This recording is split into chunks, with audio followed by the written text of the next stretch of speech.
நம்முடைய தமிழ் மக்கள் ஒரே ஒருவரை தந்தை என்று அழைக்கின்றார்கள். எங்களுடைய அன்புக்கும் மதிப்புக்கும் உரிய எஸ்.ஜே.வி. செல்வநாயகம் அவர்களை, ஏனென்றால் அவர் எல்லா மக்களும் ஒரே குடும்பமாக வாழ வேண்டும் என்று விரும்பினார். His desire was that all the Tamil people should live as one family, as brothers and sisters. So every year we remember him on his birthday, April 26th. It is not just remembering him by organizing events and orations, but our duty is to fulfill his dream, his desire.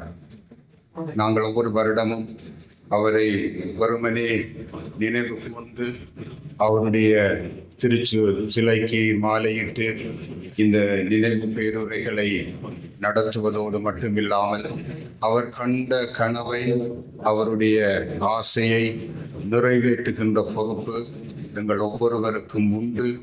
அதனை நாங்கள் செய்வதற்கு முன்வந்து அவருடைய இந்த கனவை நிறைவேற்ற வேண்டும் என்பதைத்தான் இந்த நாட்களிலே நாங்கள் ஞாபகப்படுத்த வேண்டும். ஆகவே first and foremost we have to come together as brothers and sisters. We have to be united. We have to call him as one Father. We are all his sort of children, brothers and sisters. We are one family. நாங்கள் எல்லாரும் சுதந்திரத்தோடு சுய நிர்ணயத்தோடு வாழ வேண்டும்.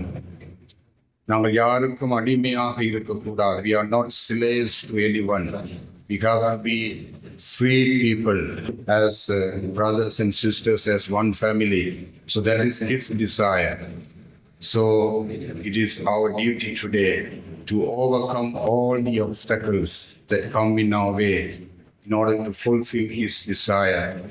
And we all work together as one family to achieve his dreams. நாங்கள் எல்லாரும் எங்களுக்கிடையே இருக்கின்ற எல்லா தடைகளையும் தகர்த்தெறிந்து நாம் எல்லாரும் ஒரே மக்களாக, எனக்கு முன்னாலே பேசிய சுமந்திரன் ஐயா அவர்கள் கூறிய அந்த ஒரே மக்கள் என்ற அந்த உண்மையை ஆழமாக உணர்ந்து அந்த மக்களுக்குரிய சுதந்திரத்தோடு ஒரே இனமாக, விடுதலை பெற்ற இனமாக மாறி தந்தை சில்வாவினுடைய கனவை நனவாக்க வேண்டும் என்று இந்த வேளையிலே ஆசித்து நிற்கின்றேன். I implore the blessings of God upon all of us, that we may continue our genuine desire to fulfill the dream of Thandai Selva. Thank you.